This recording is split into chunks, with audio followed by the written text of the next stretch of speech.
Azərbaycan regionda əhəmiyyətli tərəfdaşdır və əlaqələrimizin gücləndirilməsi baxımından müəyyən gözləntilərimiz var.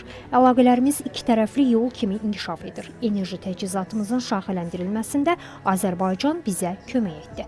Avropa İttifaqı Azərbaycanın ən böyük ticarət tərəfdaşıdır. Əlaqələrimiz qarşılıqlı hörmət və üzv ölkələrin maraqları əsasında qurulub.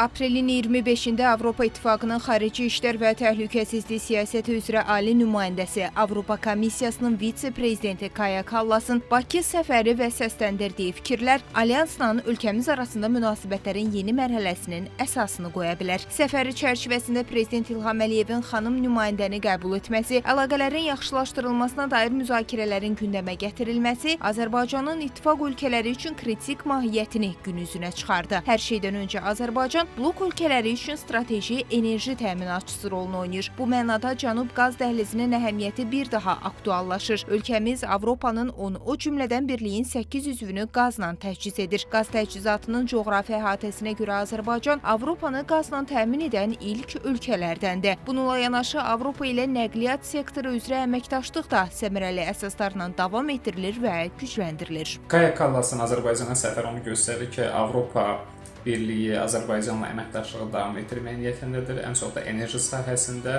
Təbii ki, bu baxımdan orta dəhlizdə əsas mövqeyə sahib olan Azərbaycanla münasibətləri yaxşı səviyyədə tutmaq Avropa Birliyi üçün də önəmlidir.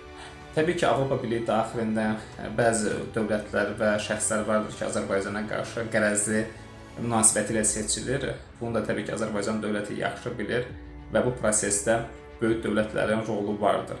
Buna baxmayaraq, Azərbaycan tərəfi iqtisadi və siyasi cəhətdən gücləndikcə Avropa Birliyi də Azərbaycana yaxınlaşmaqda və bəzi layihələri həyata keçirməkdə davam edəcəkdir. Prezident İlham Əliyevlə görüşün ardınca Xarici İşlər Naziri Ceyhun Bayramovla təkbətək və geniş tərkibdə müzakirələrin təşkili onu deməyə əsas verir ki, Avropa İttifaqı ölkələrinin perspektivi Azərbaycanla əlaqələri daha da stimullaşdırmaqda. Əvvəlki komissar Bareldən fərqli olaraq, yəni bildiyiniz kimi Barel mütəmadi olaraq Azərbaycana qərəzli çıxışlarla, mövqelərlə yadda qalmışdır.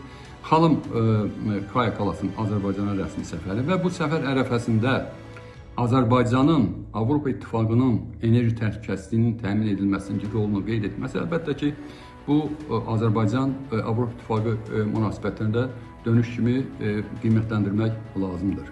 Ümumiyyətlə, Azərbaycan Avropa İttifaqı ilə münasibətlərdə iki tərəfli müqavilələrə üstünlük verir. Belə ki, Azərbaycan bugünkü günə Avropa İttifaqına daxil olan 12 dövlətin enerji təhlükəsizliyinin təmin edilməsində çox mühüm rol oynayır. Müzakirə və səmərəli görüşlər kontekstindən artıq iki tərəfli münasibətlərin daha geniş areala daşınacağı proqnozlaşdırılır. Təhlillər göstərir ki, Avropa İttifaqı ölkəmizlə digər sahələrin inkişafına da həssas yanaşma sərgiləyəcək. Zeynəb Mirzəyeva, Real.